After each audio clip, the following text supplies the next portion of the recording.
Alô, amigo ouvinte, muito prazer, eu sou o Theo Oliveira. Aqui estamos para mais um Além do Arco-Íris, com reflexões em torno da doutrina espírita. Rogamos ao Senhor da Vida abençoe nossos propósitos de bem servir. Estaremos hoje apresentando mais um estudo de caso, com base em um artigo de Sidney Fernandes. Falaremos hoje sobre a aceitação resignada de males inevitáveis que nos atingem. Se você tem alguma sugestão para o nosso programa, escreva seu e-mail para carloseduluz@uol.com.br. carloseduluz, tudo junto, @uol.com.br. No programa de hoje teremos mais uma vez as presenças de Sidney Fernandes e Carlos Luz. Sejam bem-vindos a mais um Além do Arco-Íris. Alô, amigos, estamos aqui para mais um programa Além do Arco-Íris e vamos trazer um texto agora denominado Razão da Vida. O convite que recebemos de Deus, nosso Pai, para evoluirmos é o da renovação, tendo por referência os valores das virtudes descritas no Evangelho de Jesus. Assim sendo, o Espiritismo nos ensina que o verdadeiro homem de bem é reconhecido pela sua transformação moral e pelos esforços que vem a desenvolver para domar suas más inclinações. Podemos então questionar: como chegar a esse objetivo? Tornar-se realmente homem de bem não é tarefa para curto prazo. Alguns de nós precisaremos de algumas dezenas de encarnações para conseguir chegar a esse objetivo.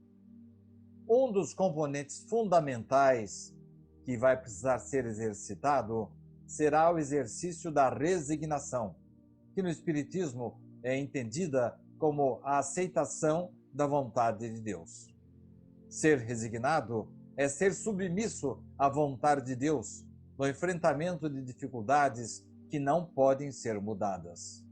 Assim sendo, a resignação, sem dúvida, precisa ser praticada, considerando-se que todos os nossos sofrimentos sempre têm uma razão de ser e que ninguém sofre injustamente. Quem tem amor, tudo sofre, tudo crê, tudo espera, tudo suporta, já dizia Paulo, o apóstolo, na sua primeira epístola aos Coríntios.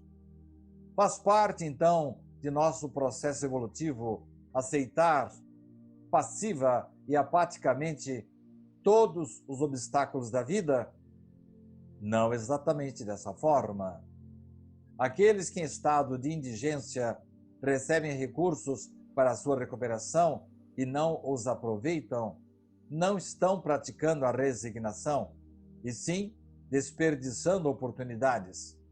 Os que somente pedem auxílio, sem cogitar de seus próprios esforços, em busca da autossuficiência, ensaiando mendicância, não estão praticando a resignação. Na verdade, estão ainda caminhando por caminhos tortos, estão praticando a indolência.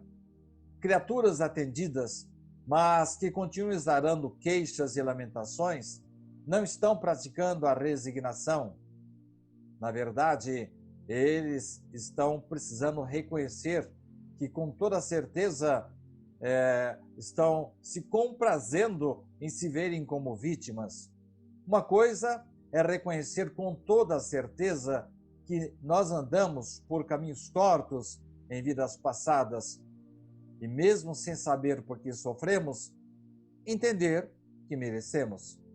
Outra coisa é encostar o corpo diante das adversidades e nada fazer para superá-las.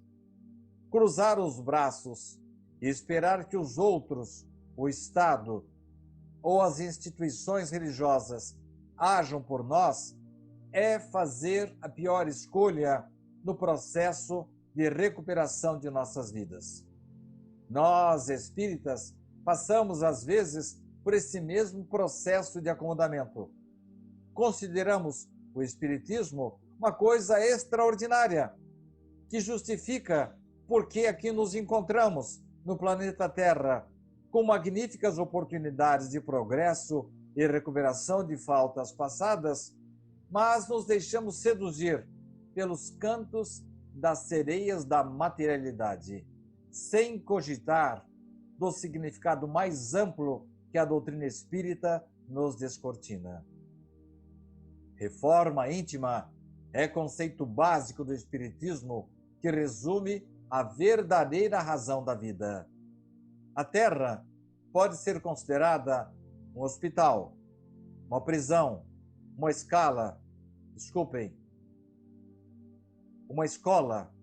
ou um campo de trabalho, mas, acima de tudo, é o local concedido pela espiritualidade superior para que os espíritos nela encarnados em processos evolutivos adquiram qualidades morais e intelectuais.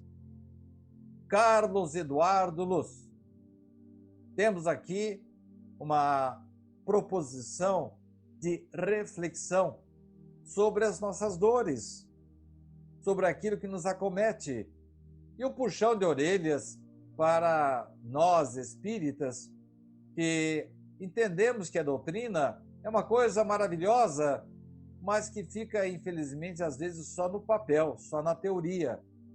Porque, como diria Richard Simonetti, nós nos preocupamos muito com o planejamento, mas nos esquecemos do fazejamento. Carlos, segundo os princípios de causa e efeito que nos regem, podemos dizer que todas as doenças são originárias de nossos comprometimentos com erro no passado remoto? Sidney, esse é um assunto interessante, né? A gente sempre alega que o sofrimento que a gente está passando é problema de que nós cometemos num passado muito remoto, que hoje estamos escolhendo aquilo que nós plantamos. Até aí é verdade, mas uma verdade parcial. Podemos dizer que não apenas no passado remoto, em pretéritas existências, mas também no passado bem próximo da existência atual. E, em sua maior parte, nossos problemas de saúde não são decorrentes do que fizemos nessas vidas passadas. Muitas vezes, eu acredito que até que a maior parte deles, originam-se de que estamos fazendo exatamente nos dias atuais, no tempo presente. Na verdade, Carlos, o Richard muito falava sobre isso, né? De que nós ficamos só como espíritas, sempre colocando a culpa no karma, né? E ele até brincava, precisa ter muita calma para falar somente do karma, né? Porque às vezes, Carlos, as nossas dores presentes são do passado. Nós estamos colhendo efetivamente o que nós plantamos.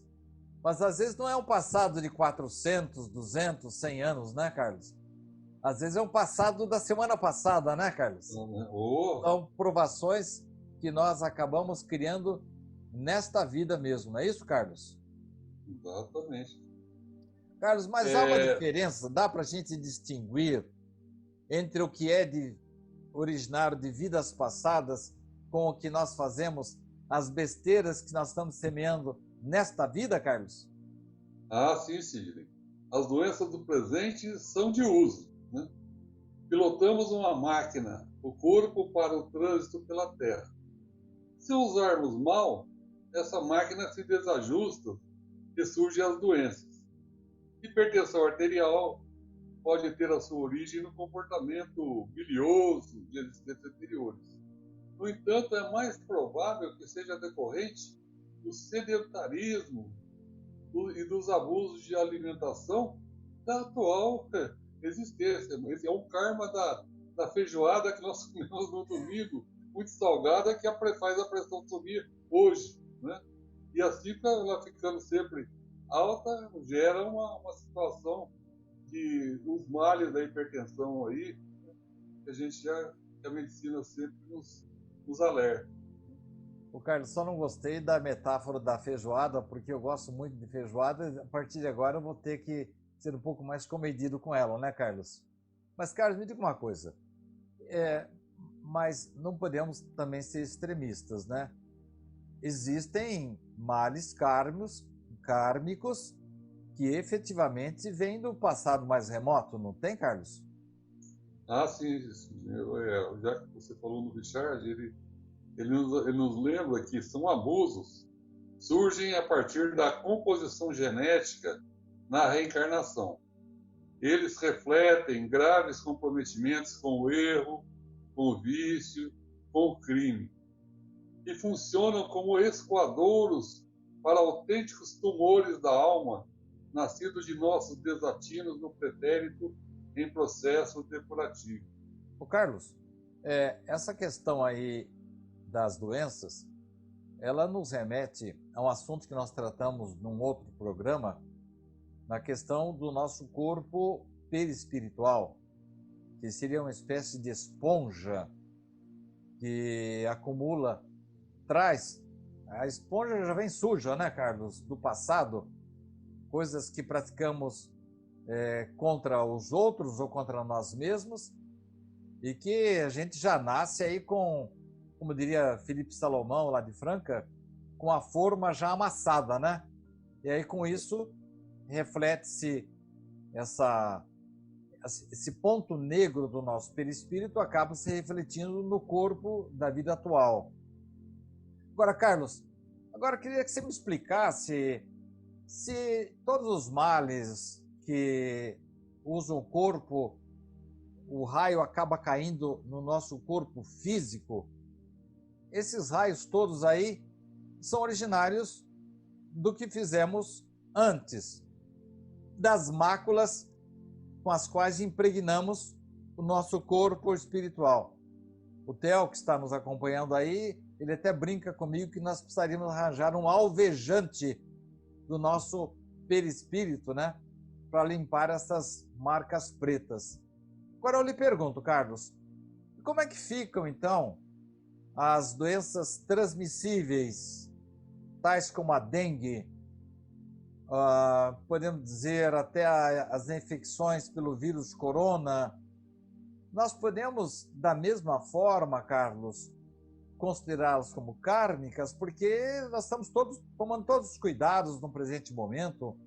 Este programa, por exemplo, está sendo gravado com cada um de nós em um local para que possamos obedecer às instruções das autoridades sanitárias, de isolamento.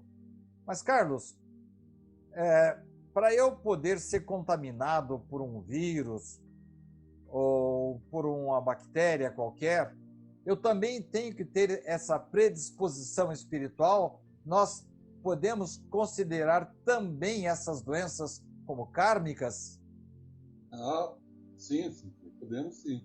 Se analisarmos o assunto sobre o ponto de vista ecológico, que diz respeito pelas regras básicas em nosso relacionamento com a natureza, marcado pela imprudência e a ambição.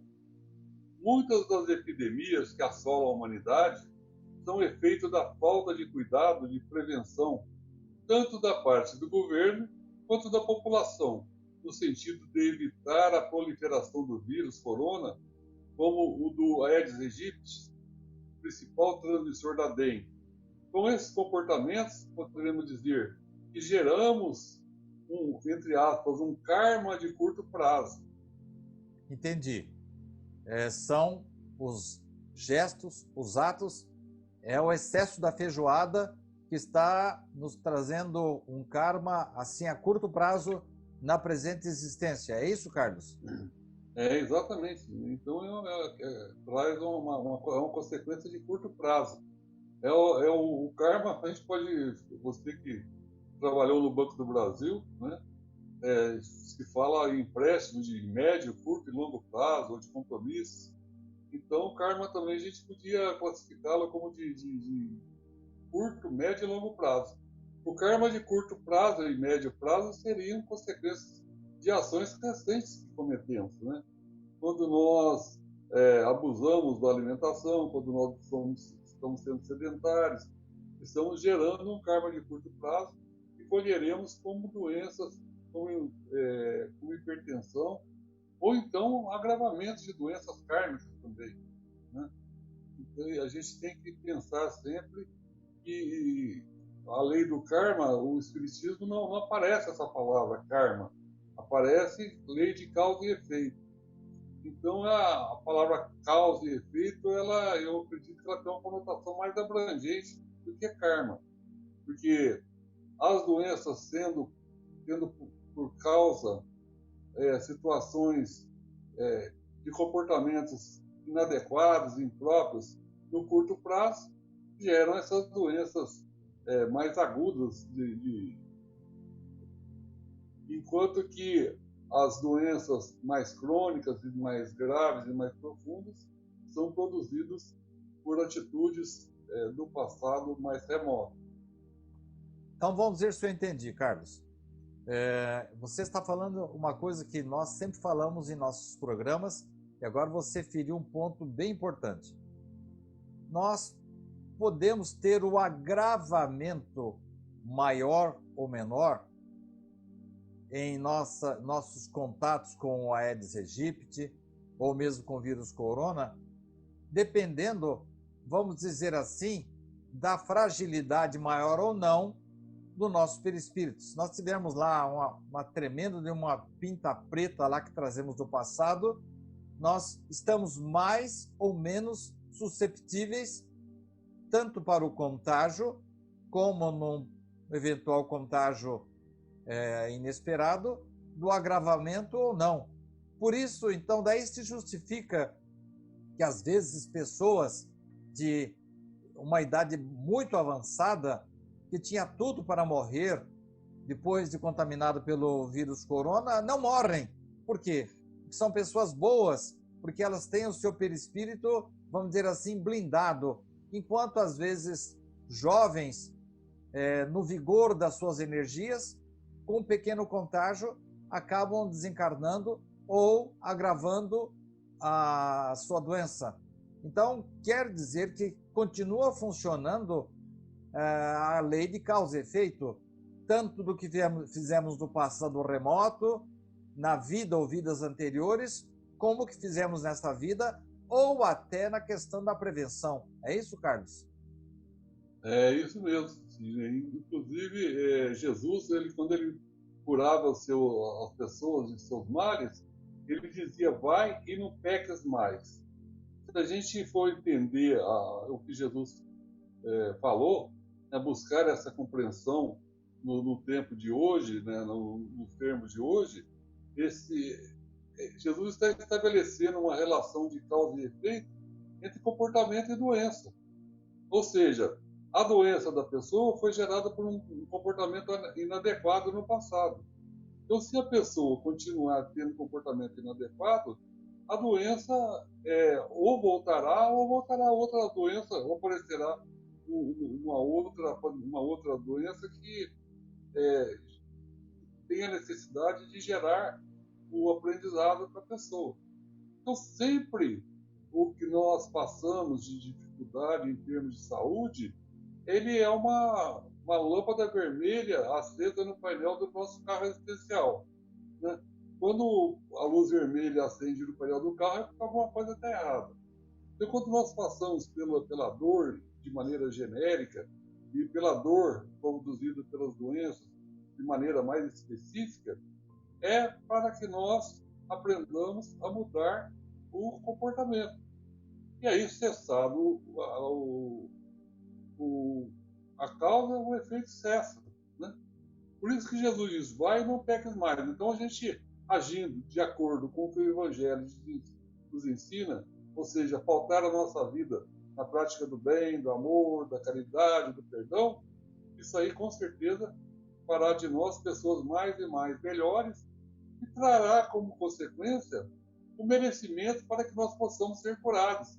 Ou seja, toda a terapia, toda a medicação que nós tomamos, todo o auxílio da espiritualidade, ele terá um efeito duradouro, permanente e poderoso em reequilibrar nosso organismo na justa medida em que nós aprendemos com aquela doença. E nós estamos removendo a causa da doença, que é a necessidade de aprender a ter um comportamento amoroso, como nos ensina Jesus. Carlos, eu gostei muito dessa expressão sua, comportamento e doença. ela, de uma certa forma, sintetiza o que eu, às vezes, levo aí 5, 10 minutos para explicar essa questão quando fazem indagações para nós em nossos programas. E usando essa feliz lembrança sua da passagem de Jesus, vá e não peques mais, então quer dizer que quando eu participo de um acidente aéreo, há pessoas que sobrevivem. Há poucos dias tivemos uma queda de um avião aí, em que todo mundo morreu, exceto, eu não lembro direito quantos, parece-me que 2 pessoas sobreviveram. Então são pessoas cujo comportamento era tão bom que lhes permitiu sobreviver a um acidente que todos os demais morreram. O mesmo acontece quando contraímos uma doença ou então passamos pelo perigo de uma bala perdida. É sempre nessa questão citada por você entre comportamento e doença, causa e efeito. Carlos, nós estamos chegando ao final do programa. Nós temos ainda 1 minutinho. Eu não queria terminar sem fazer uma das questões para você que ficam sempre assim no ar. É a questão, por exemplo, da interferência de um médico, da medicina. Se nós estamos depurando o nosso espírito, se esse processo depurativo está se desenvolvendo, se a medicina socorre a pessoa sem que esse processo depurativo tenha se completado, o médico, a medicina está, vamos dizer assim, obstando a justiça divina, o processo depurativo não se completa, então, Carlos? Sidney, essa referenciação é muito interessante. A questão da medicina, a gente tem a medicina que faz o tratamento de superfície e aquela medicina que faz a medicação atua em profundidade, né? Então, essa que atua na superfície remove os sintomas. São, assim, de certa maneira, paliativas. Em certos casos é até compreensível. No caso de paciente terminal que passa por muita dor, é importante cuidar dos efeitos periféricos da doença, ou seja, dar tranquilidade e ajudar que a pessoa passe por aquilo sem dor, né? Obviamente, sem encurtar a vida da pessoa intencionalmente. Agora, então, conclusão. Na medicina, se eliminarmos um tumor, mas permanecerem as causas que lhe derem origem, novos tumores surgirão, retomando a depuração física. O mesmo acontece com os tumores da alma. Se a gente não mudar o comportamento, a doença voltará. Ou então, aparecerá uma outra doença similar em termos de efeitos, para nos produzir o despertamento, para que nós possamos mudar o nosso comportamento. Muito bom, Carlos. Perfeita a resposta. Ela me faz lembrar o porquê que Chico Xavier, uma ocasião, foi procurado por Arigó, querendo sanar o mal dele. Falou, não, deixa do jeito que está, porque eu ainda passei pelo meu processo final de depuração e a doença vai estourar do outro lado. Bem, Carlos, chegamos ao final do programa. Agradeço a sua participação, a redação do programa, agradeço ao Theo Oliveira pela excelente colaboração, sempre na retaguarda, ali nas máquinas que produzem o nosso som. E a você, meu caro ouvinte, meu caro telespectador, muito obrigado pela sua audiência. Na próxima semana estaremos de volta com mais um programa Além do Arco-Íris.